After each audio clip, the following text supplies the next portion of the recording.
Okay, people, as always, no Begsy, no problem. You know the deal, right? Locked on Canucks, your team every day, back to 5 days a week next week. But let's live in the moment, okay? Let's talk about Kuzmenko's summer. Now, the Canucks may have had a little bit of a problem with it. Let's also talk to a fan of the show on his experience slash views on these Vancouver Canucks, okay? This guy's been a fan for 40 plus years. And then, who knows? Who knows? When it's Bowen and Locked on Canucks and you, who really knows?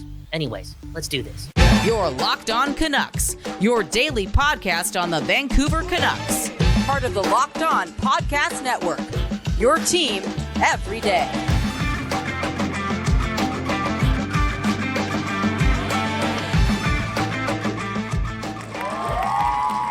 Welcome to another episode of Locked on Canucks. It's your Canucks every day. Hey, speaking of which, we speak a lot of truth to that. Again, starting next week, in the summer, in parts of August, we've only been giving you, 3 days a week? Speaking of which, again, Wednesday, Thursday, Friday this week on the network. But where was I? Oh, yeah. We were, given the opportunity to take a break, rest our voices. The season is coming up. And again, it's your Canucks every day. It starts again next week, Monday to Friday. And pretty much it all starts. It all starts, right? The speculation, the assumption, the hype, the hope, the thought of what this year's version of the Vancouver Canucks will bring, right? September, right around the corner, and I'm hopeful. I'm also Kyle Bowen, yes, KYLEBHAWAN, normally joined by Trevor Beggs, but once again, he has chosen his family over you. Where's the boo button? Unbelievable, but also believable at the same time because it's Beggsy, man. The dude is in the moment more than anyone, and I know he's having a beautiful time with the family. It's all good because we got not only me, we also got you experiencing this with us today, and we also have a fan. Yes, a fan on the program, Jose, talks everything Canucks in a couple of minutes, and I think we're going to do that more often. We have to. ASAP, starting in September. If you want to join the show, let us know in the comments below. We'll figure out a way to produce a segment for the program in anticipation for the new season, and we'll get it ready. We'll go through the production process together, but when the season starts, we'll actually have the production, the name of the segment nailed down, and we'll do it with you. For real, we'll do it with you. Pause. Anyways, Locked on Canucks, your team every day, like I talked about earlier. And we got to talk about this, okay? Not because it's a big deal, because I think we heard it. And if you heard it again for a second time, I'm not really hearing a problem here. I'm just getting a little emotional, okay? Let's hear the clip first, right? Dan Milstein with Sakaris and Price talking about Kuzmenko training in Bali. Let's run the clip now. Dan, tell us the whole story on Andrei Kuzmenko's summer, what he wanted to do and what you had to do to make it happen and make it all work together with what the Canucks were expecting this summer. Well, obviously he wanted to be in the best shape of his life. And so we were put up to a task because he was going to visit Bali for a few months.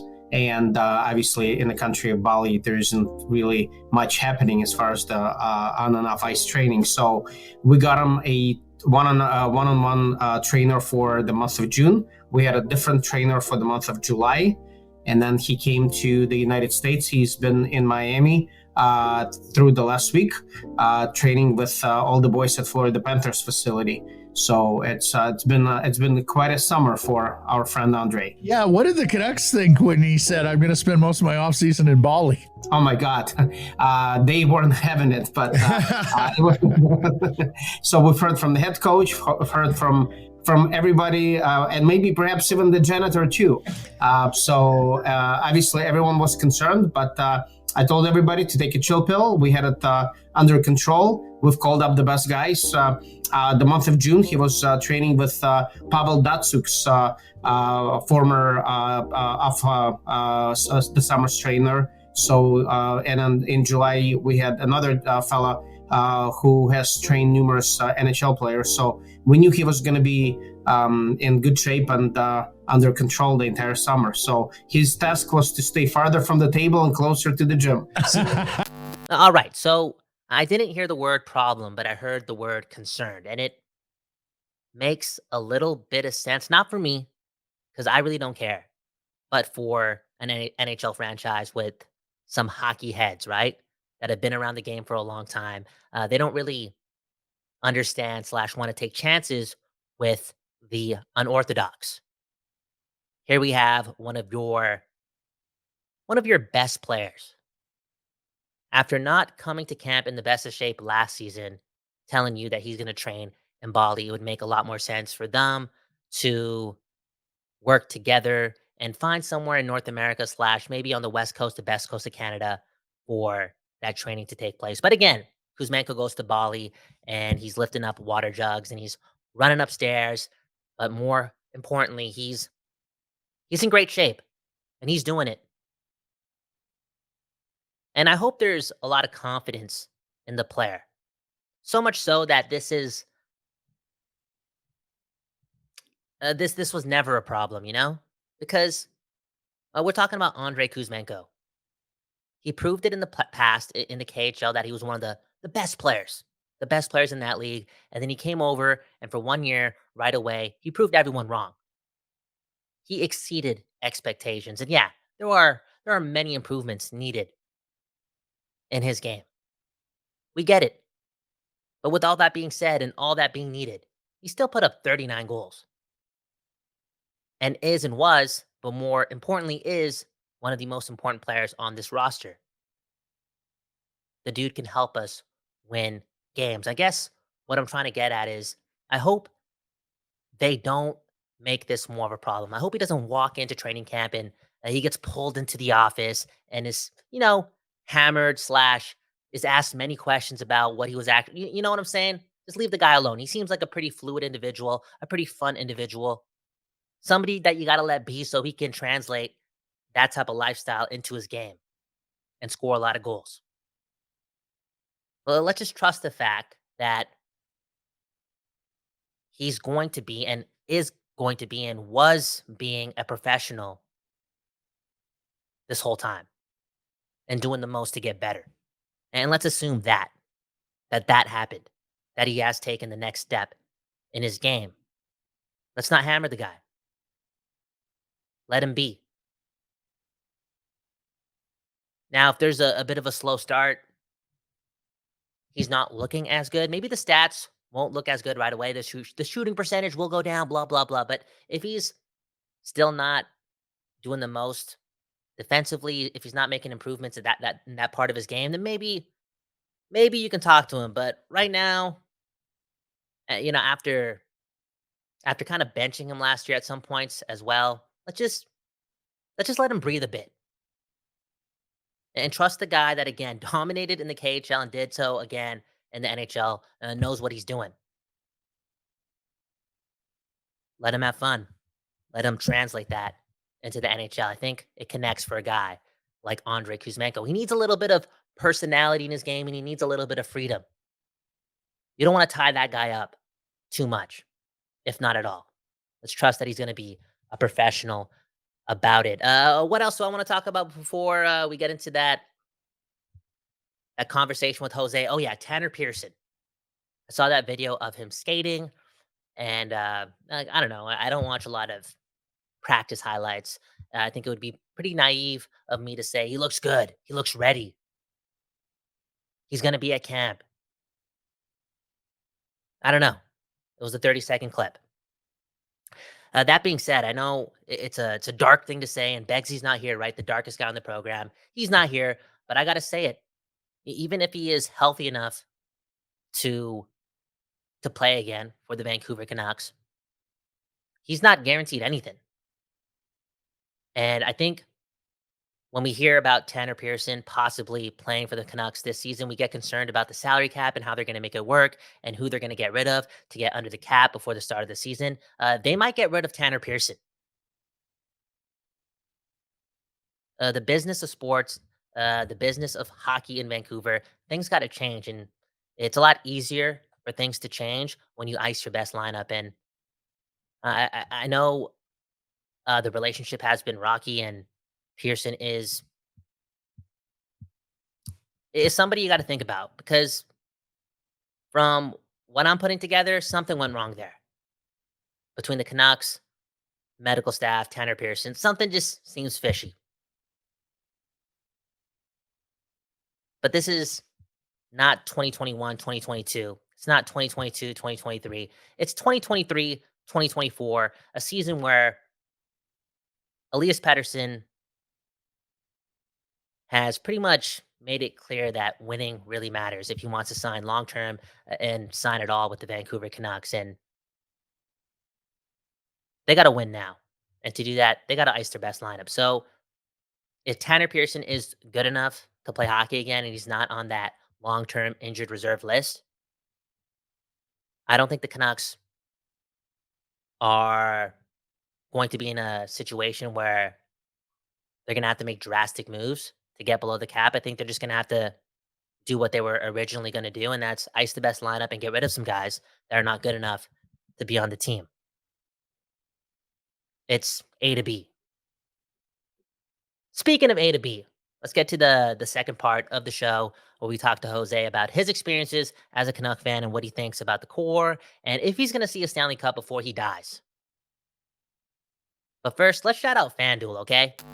Yes, hockey does matter, but the NFL does too, okay? Sundays are that day of the week, and Mondays and Thursdays. And again, the NFL is right around the corner, and you need to get ready, and you need to do so with FanDuel, America's #1 sportsbook. Right now, they got something crazy going on. Is this only available to our American people who are watching the show? That's got to change, okay? Right now, new customers can get up to what? $200 in bonus bets if they choose to place a $5 bet, and that is guaranteed. And that is crazy. Plus, this is nuts too. Okay, those who choose to bet $5 can get up to what? $100 off their Sunday ticket package off of YouTube and YouTube TV. And now is the best time to join FanDuel. Okay, the app is easy to use, and you can do everything and anything and whatever you want and more. Straight up with this app and sports betting, something that I may have to get into this year, okay? For real. This is the year where I want to buy everyone Christmas gifts in my family and do so responsibly. So yeah, visit FanDuel.com/lockedon and kick off the NFL season with an offer you don't want to miss. That's FanDuel.com/lockedon. FanDuel, the official partner of the NFL. People, before we get back to the show, baby, I gotta tell you that new episodes of Locked On Canucks will be available wherever you stream podcasts and on YouTube at 4:20 p.m. for no reason at all, okay? New episodes every day at 4:20 p.m. Again, wherever you stream podcasts and on YouTube. Let's get back to the show. Okay. Locked On Canucks. Had to do this because it's Locked On Canucks, okay? I've said it many times. We are all Locked On Canucks, and it's a fan-first show. And Jose offered up to be on the program. How you doing, man? Kyle, I'm doing great. I'm here at the Locked On Canucks studio. Hey, I feel like I'm in the Bat Cave, where Batman hangs out and Bruce Wayne. So this is exciting. there you go, man. This is exciting, man, because it's always a beautiful day when you can talk to another Canuck fan. Because where I've been working over the last couple of years, I barely meet new Canucks fans, and I don't really blame the people because the Canucks haven't won in a long time, and they're not exciting to talk about. Maybe I'm meeting some closet Canuck fans, people who don't want to claim that they're Canucks fans. How long have you been a Canuck fan first? Let's answer that first before we get into the nitty gritty stuff. Okay, Kyle, are you ready? I am. 45 years. Dude. Damn. So I said, Yeah. I'm gonna get into the nitty gritty stuff right away. And I'm gonna ask every Canuck fan this question, and it may be dark, but it's one of the questions we all ask ourselves. Do you think the Canucks are gonna win a Stanley Cup before you die? Honestly, you know what? It just goes in cycles, and Kyle, there were 3 cycles I saw where they came so close. Well, first in '82, right? I was like a young teenager back then, and you got swept by the Islanders, but it was a pretty lunch bucket kind of team. '94 Game 7 against the Rangers, real close, but unfortunately they didn't win.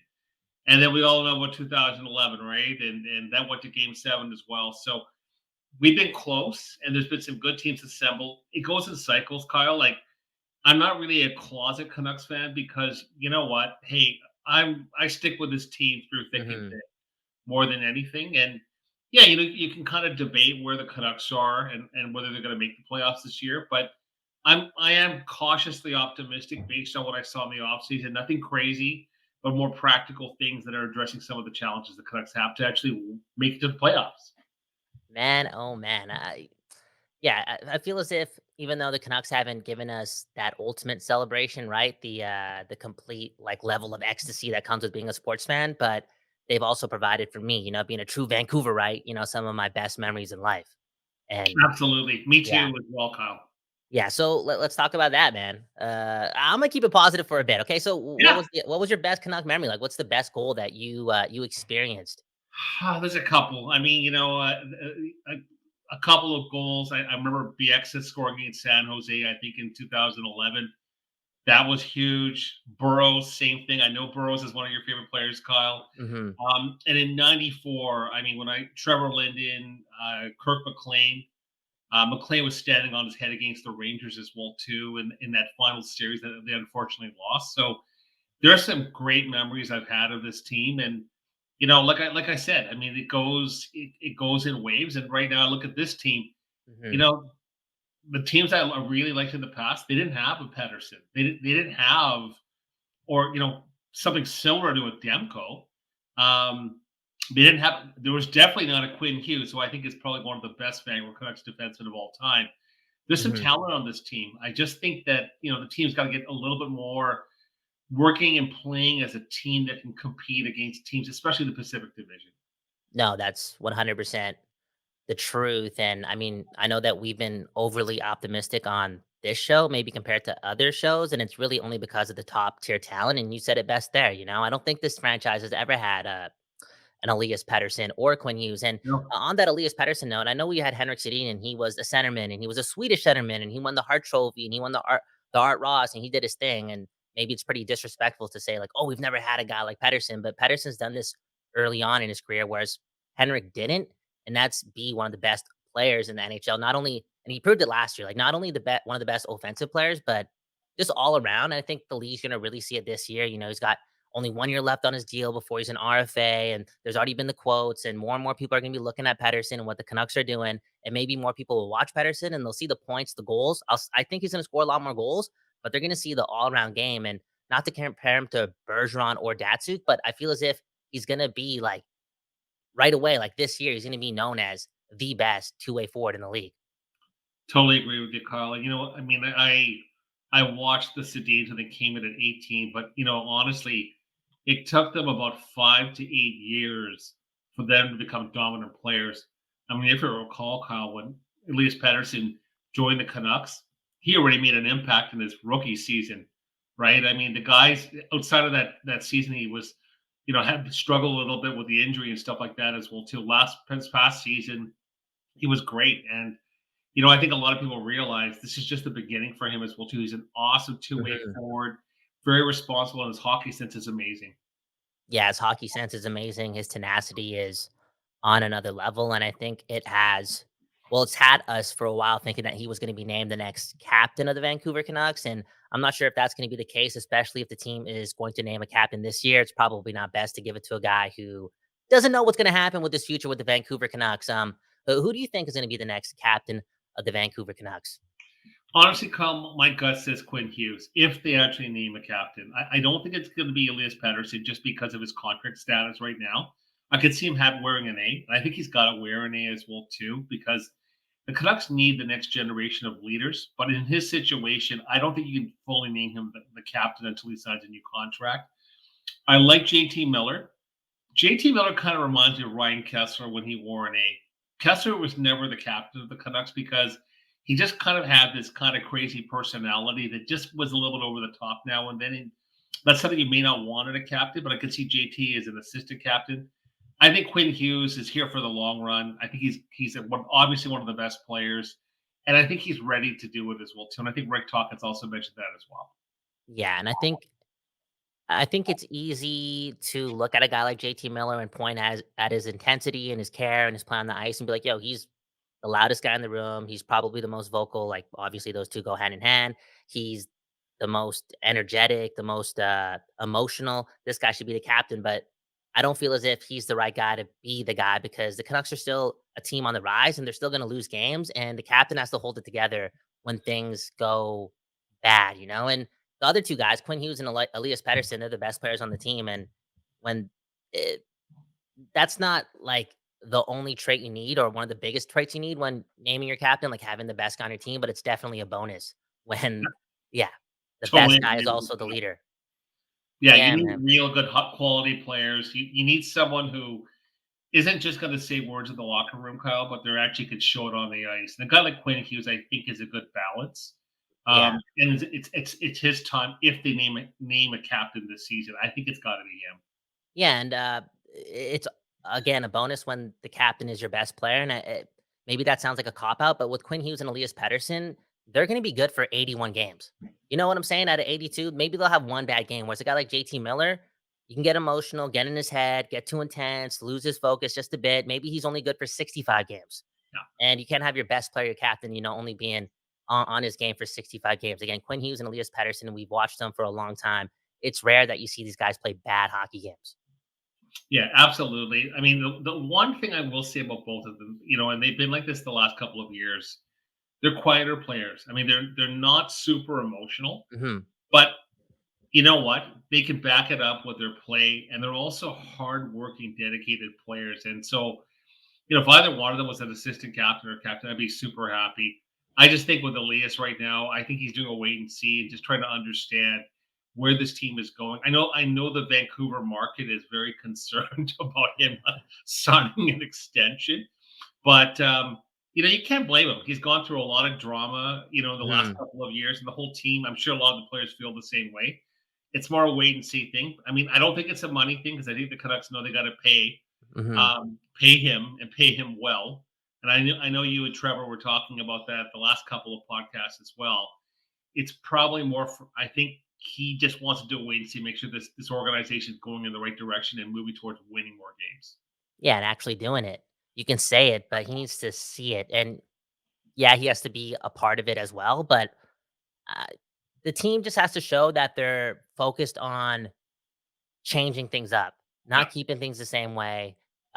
Obviously, last year we saw what Alvin and Rutherford saw at training camp. They weren't happy with like conditioning and like how the training camp went and what they were doing and blah blah blah. This time around in September, it's got to start right away. And as much as it is on the players, and I've said it many times, like this is the season where it's on the players. We talked about Quinn Hughes and Elias Pettersson. This market, the West Coast, the best coast. We gas these guys up like they are the best players in the league. Like some of them outside of McDavid, Draisaitl, and McCarr. They got to back it up with wins. This all being said, I just would talk it here in September coming up, and we hear all this talk about your off-season habits just from day one in training camp. Day one in training camp, there just has to be a level of confidence, some change, and I guess what I'm trying to say is this team has to get off to a good start, man. More than totally agree ever, with you. more than ever. I don't think they're emotionally too fragile to like come back from deficits. I think that's been pretty evident, and maybe a good training camp can change that. But another thing that can change that is just some confidence off the top and not having to deal with playing catch up. Like I want to see what a confident Canuck team can look like. I'm not going to say they're going to be the best team in the West. They're going to be the next Vegas Golden Knights, but they need to take the next step and they need to do it right away. How do you see that happening? I think you mentioned Demko earlier. You even said that they haven't had a goaltender like this guy, which is Yeah, interesting to hear because we had Luongo. yeah. Do you think Demko bounces back? I honestly do. I think the only thing with Demko, Kyle, is he is injury prone. I mean, he was injured when he was in Utica. I know he had a couple of concussions. Um, he's had other issues as well. I mean, to be honest with you, last season he didn't look right to me in the first 10 games, and I think it was related to his off-season surgery last year. Then he got injured again. Um, when Demko's on and he's healthy and he's locked in with Ian Clark coaching him from behind the scenes, he's one of the best goalies in the NHL. He's clearly a top 5 to top 10 goalie. I just don't know if he's the kind of guy that's going to be playing Vasilevsky type numbers every year. He needs a decent backup. So if you ask me, what could go wrong this season for the Canucks not making the playoffs. I can come up with a few of them, but number one is he gets injured. Silovs is not ready. He's an up and coming goalie, but he's still young. We saw what happened with Spencer Martin, Kyle. Right? I mean, he looked great a couple of years ago, but it was on him last season when Demko was down. He struggled, right? So you're going to see that, and that's the one thing that makes me a little bit nervous is I don't see a backup goalie with more NHL games played at this point.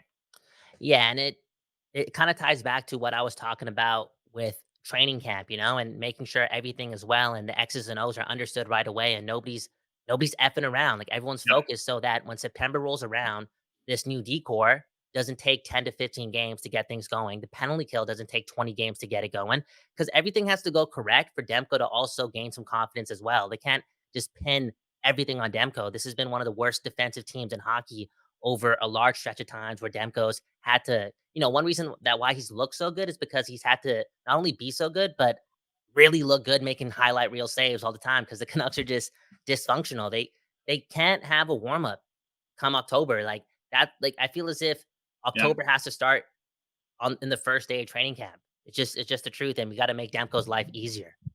Like, Kyle, when you look back at Luongo, I mean, he made some great saves. He was obviously one of the best goalies in Canuck history. But who was in front of him? Kevin Bieksa, Dan Hamhuis, right? Like Sammy Sallow. Even Kirk McLean had some solid defensemen in front of him, right? Dave Babbage, Dana Merzin. If you take a look at who's been in front of in Yeah, front of so bad. Thatcher Demko outside of Quinn Hughes, it's been a little bit scary, right? Oh, of course. Our number two defenseman for years was Luke Shed. It's And Luke Shet was actually almost out of the NHL about 3 or 4 years ago when he was with Anaheim. So, yeah. he rebounded really nicely, and I'm happy he's got a new contract. I think he's playing in Nashville now, but like he's probably a number 5 defenseman, not a number 2. So, Yeah. And speaking of number two, like Hronik has to be that guy too. We talked about Demko. I think Hronik, he's one of those players, unfortunately, in this market, can't have a warm up. Like the Canucks can't afford this guy to need 20 games yeah, to like fit into his role and understand. No, it's gonna happen right away because this team doesn't know how to win, and they need things to go right for them to win. And I think there's like a 10% chance that yeah. that does happen. They have the talent. They have the talent. Can training camp and the preseason be executed again? Can the X's and O's be understood right away? Can the message be communicated efficiently? And can October just be meaningful right away? We started this conversation, and I think we're going to end it on the same note. Like, I asked you if you thought the Canucks were going to win a Stanley Cup before you passed away. Life happens. Life happens. Yeah. We're only here once. We're only here once. Are you? Can you like not guarantee it, but are you confident in this core? The Pettersson and Hughes version of the Vancouver Canucks are they going to win a Stanley Cup together? That's a really tough question, Quill. You know what? Ooh. But I'll tell you right now. I think there's a possibility they can, but they've got to make some major changes. They've got to clear up a lot of cap space. Mhm. They've got to develop. The issue I have right now with the team, they've got more prospects in their system. We've seen that happen. They've got the Lekaramakis, for example, the Wheelanders. I think the one thing I do notice though is are they those guys elite, or are they good prospects? Because other teams have really elite prospects that are coming up through their pipeline. The Cuts are getting better, and I have to say, Alvin spent some time certainly doing that. They haven't traded away draft picks. If they can add more, and I think this is the big thing, and I'll compare the 2011 team, Kyle. Okay, so I remember when Kevin Bieksa came up for Manitoba, Ryan Kessler came up for Manitoba, Alexander Burrows came up. They just got better. They got better as players. They got older. They got more experience. Look at the Canucks, right? So, you know what? Pettersson's getting better. Hughes is getting better. I'm really hoping that guys like Podkolzin, even Hoglander, they need more maturing. So, yes, I think it's possible. I think they got to clear some cap space. They got to make some better free agent signings, and they need some of their process in the system to actually come up and stick. Yeah, and get better. That was a great note. And you know, we've been we've been all, keeping an eye on Podkolzin and Huglander, and I hope the expectation is, or like, I hope the bar isn't just, make the team and have bottom six roles and be tweener second and third liners. Get better, get better. But what makes it easier to get better is like the chaos has to end, no off ice issues. And again, winning. Like it's a lot of things to ask for in just like 1 year, and all these things. But I feel as if it has to happen this time around. And I may sound so irrational to believe that that's going to happen, but all these little things have to be checked off so this team can continue to win or start winning. I'm sorry, so they can ultimately not win the Stanley Cup because this year they're not winning the Stanley Cup. Our Stanley Cup is impressing Elias Pettersson and keeping that guy because there could be a trade to be made and assets and the rebuild and blah blah blah. But I think the best of Elias Pettersson is yet to come, and it's like borderline not generational. Like I don't. That's a strong statement, but Pavel Datsyuk and Patrice Bergeron, like those guys helped win Stanley Cups. You don't want to get rid of those guys. Those guys stuck around on one team the whole time, and Pedersen is on that boat. So all these little things again have to go right so they can just start winning, compete for the playoffs. Maybe you show Pedersen that, look, we made round one. We had a good regular season, and that's enough. The city's beautiful. He's got homies on the team. He's committed. He loves the passion. Maybe that's enough for us to have Pedersen for 8 more years, thus giving us 8 more years of possibly, taking the next step and getting getting the ultimate thing, winning the Stanley Cup, man. There's nothing more that I Absolutely. want in life is winning the Stanley Cup, man. For real. And we came close, right, in 2011, right? Oh, But man. honestly, I remember when Mike Gillis took over the Vancouver Canucks. I can't remember what year it was, 2005, 2006, or something like that. And he inherited all these guys. Like he didn't trade for Luongo, and he inherited, Kessler and BX and Burrows and all those Mhm. guys. But they were younger, right? And well, the one thing I remember Gillis talking about was focusing on the team culture, which is kind of something you're talking about, Kyle, Exactly. right? You need that culture. You need these guys to play together as a team, have that actual grit to actually win games, win tough games as well. And they grew, like the Edlers of the world, the Yannick Hansons of the world. It's going to take a little bit of time, right? Puck Colson's still young. Hoaglander's still young. Quinn Hughes is what, 23? Mhm. Patterson's 24, right? It takes a bit of patience, and that's why I'm not panicking. I've been around and I've watched this team for many years, as I told you. But at the same time, they're going to need a management team that's going to make sure that they actually shape this team and have the right culture in place. Yeah, 100%. And it's gonna take time, but do they have time to, buy themselves more shots at it, aka impressing Elise Pettersson and keeping him? Jose, thanks for talking to us. I have a feeling, this is a long season. It's gonna be a long season. We're gonna play some meaningful games, and we want to keep on the tradition of talking to the fans. So I don't think this is gonna be the last time we talk to Jose on Locked On Canucks. Anything you need to give a shout out to before you leave the program? You know what, Kyle? Just really thanks a lot for actually inviting me on the show as well. Too, you guys are great. I've been listening to your podcast. It's funny. I listened to your podcast, and then I saw you guys on YouTube as well too. And you and Begsy are running a great podcast, and I'll continue to listen to you guys and enjoy your insight, and also you're fun too. You guys are a fun bunch of guys to listen to.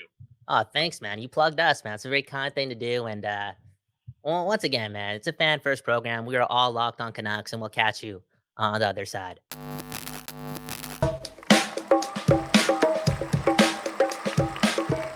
Okay, okay. We back here on Locked On Canucks. It's your team, aka your Canucks, every day. And man, oh man, thanks to Jose for doing that, man. Taking the time out of his day, which is crazy to me. Crazy to me.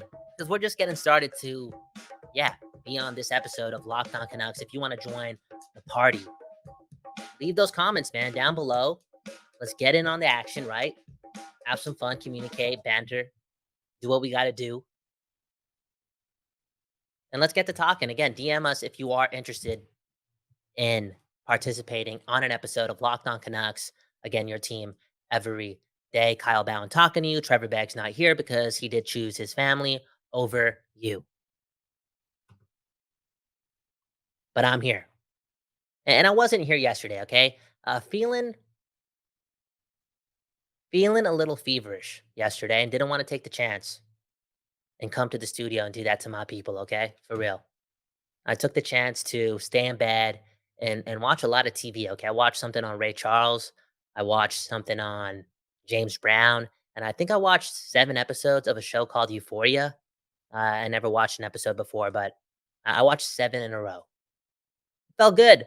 That being said, my back hurts. I don't know if that's the equation for doing all that while in bed at the age of 30. My back hurts. Maybe I need a new mattress, okay? Remember that jingle, okay? Sleep Country Canada.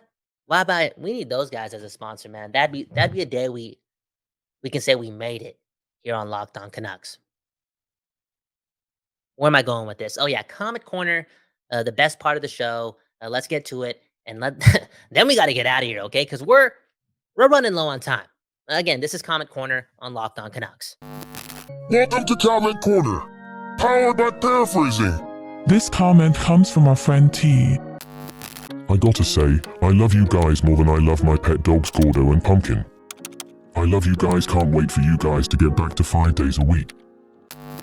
All right, people, I get it. That's a bit of a self-loathing comment to choose on the greatest segment on the show where it's you first, and the segment where it's also you first. But here I am using a comment that's talking about us. And the only reason I'm really doing this right now, and it wasn't in the cards, it's because of what Jose just did.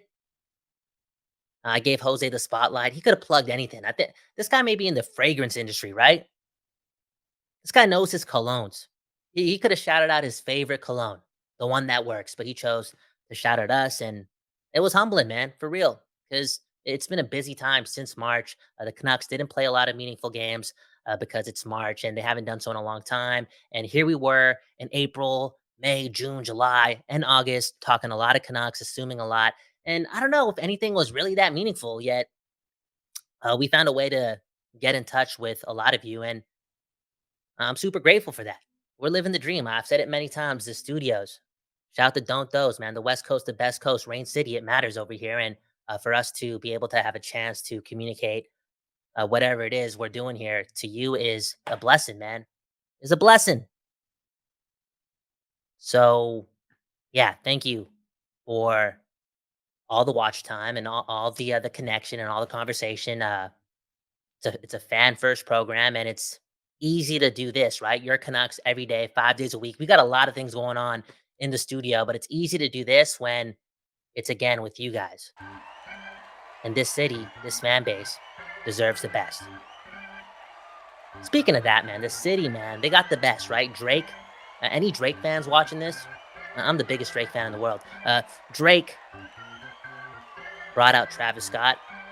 That's big. That being said, is there a chance that today he brings out Nickelback or Nelly Furtado? Okay, if he really wants to do the West Coast, the best coast right, you got to bring out one of those two. Because again, this city deserves the best. Hey, shout out to all of you. Shout out to another episode of Locked On Canucks, your Canucks every day. Shout out to FanDuel. Let us know how we did by commenting on the show and giving us a review wherever you listened to this podcast. Hit the like button and let me get out of your way, okay? Have a good morning, a good afternoon, a good night. We don't know when you're watching this or listening to this, but we appreciate it. We'll see you tomorrow. Peace.